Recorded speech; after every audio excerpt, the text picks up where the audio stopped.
బీజేపీలో టీడీపీ జనసేన విలీనం కానున్నాయా? బాబుతో బీజేపీ పొత్తు పెట్టుకోవడం వెనుక ఇదే షరతు పెట్టారా? గమనార్హ డిమాండ్ కు బాబు అంగీకరించాకే పొత్తు కుదిరిందా? స్కిల్ డెవలప్మెంట్ సహా ఇతర కేసుల భయమే కారణమా? జనసేనను సైతం బీజేపీలో కలిపేందుకు పవన్ అంగీకరించారా అంటే అవుననే సమాధానం వస్తోంది. రాష్ట్ర రాజకీయాల్లో ఎన్నికల ఫలితాల తర్వాత కీలక పరిణామాలు జరగబోతున్నాయి. వైఎస్ఆర్సీపీ రెండోసారి ఘన విజయం సాధించడం ఖాయమన్న ప్రచారం సాగుతోంది. అయితే ఎన్నికల తర్వాత తెలుగుదేశం పార్టీ ఉండకపోవచ్చని ప్రచారం జరుగుతోంది.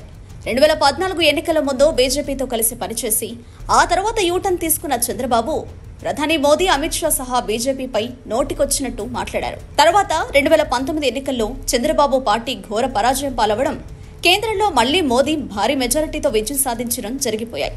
ఆ తర్వాత కాలంలో చంద్రబాబు బీజేపీ పెద్దలతో సయోధ్య కోసం అనేకసార్లు ప్రయత్నించినా కనీసం ఢిల్లీ నుంచి అపాయింట్మెంట్ కూడా వచ్చేది కాదు. ప్రధాని మోదీ కాదు కదా, కనీసం అమిత్ షాను కూడా చంద్రబాబు కలవలేకపోయారు. కానీ చంద్రబాబు స్కిల్ స్కామ్ లో ఇరుక్కుని అరెస్టైన తర్వాత బీజేపీకి పూర్తిగా లొంగిపారన్న ప్రచారం జరిగింది.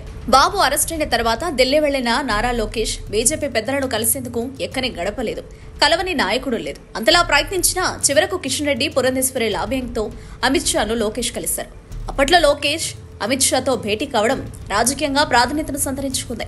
ఆ భేటీలోనే టీడీపీని బీజేపీలో విలీనం చేయాలన్న ప్రతిపాదన తెర మీదకు వచ్చిందన్న ప్రచారం జరిగింది.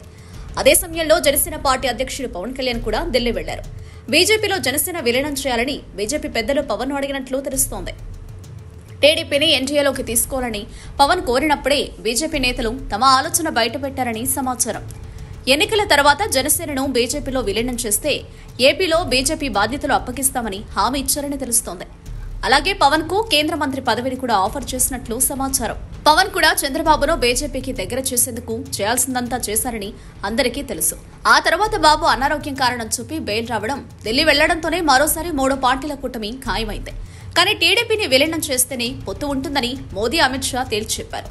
చంద్రబాబు టీడీపీని విలీనం చేయాలని దానిపై ఆలోచించుకోవడానికి సమయం కోరడం వల్లే బీజేపీతో పొత్తు ఆలస్యమైందని ప్రచారం జరిగింది. మరోవైపు రాష్ట్రంలో స్కిల్ స్కామ్, అమరావతి భూ కుంభకోణం, ఫైబర్ నెట్ ఇలా అనేక అవినీతి కేసులతో చంద్రబాబు ఉక్కిరిబిక్కిరయ్యారు. వీటి నుంచి బయటపడాలంటే బీజేపీ పార్టీ అండ తప్పదని భావించి టీడీపీని విలీనం చేసేందుకు అంగీకారం తెలిపినట్టు తెలిసిందే. మరోవైపు పవన్ కళ్యాణ్ కూడా ఈ ఎన్నికల తర్వాత జనసేనను విలీనం చేసేందుకు అంగీకరించినట్టు చెబుతున్నారు. ఇదే విషయాన్ని కేఏ పాల్ సహా పలువురు రాజకీయ నాయకులు కూడా చెప్పారు. సో మరో 2-3 నెలల తర్వాత టీడీపీ జనసేనలు బీజేపీలో కలిసిపోవడం ఖాయమని తేలిపోయింది. Subscribe to Social TV Telugu for more videos. Hit the bell icon for faster updates.